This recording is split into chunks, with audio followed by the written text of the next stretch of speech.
پرون موږ تاسې په جاوا سیلابس باندې کار وکړ چې موږ سره کوم ټاپکس دي په دغه کورس کې.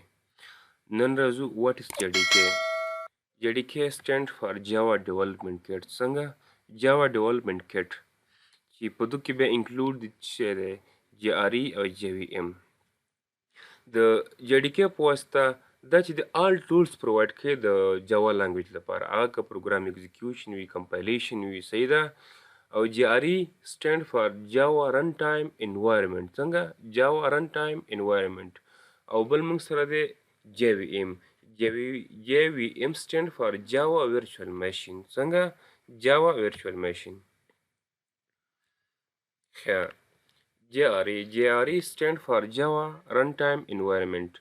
دا چې دی دا د یو پروګرام ایگزیکیوشن لپاره، کله چې موږ د یو جاوا پروګرام رن کوو د دوی لپاره دا څه کوي، یو چاپیریال برابروي، محیط برابروي، صحیح ده.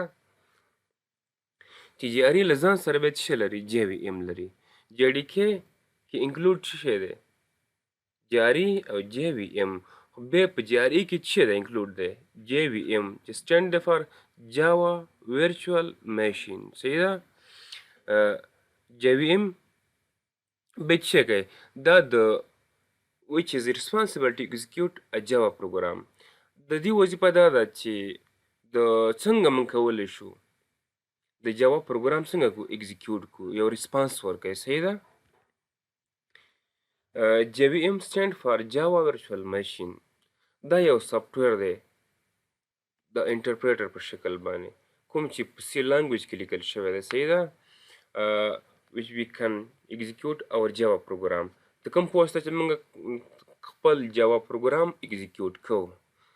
یعنې عموم کې موږ تاسې وویله JDK ده. JDK چې د آل ټولز څه کوي، دا پرووایډ کوي د جاوا لانګویج لپاره، چې بیا په دې کې JRE او جی وی ام شامل دی چې دا د پروګرام د ایگزیکیوشن لپاره څه کوي، یو انوایرمنټ جوړوي، صحیح ده.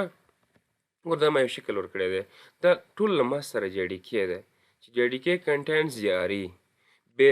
JRE contains JVM plus library.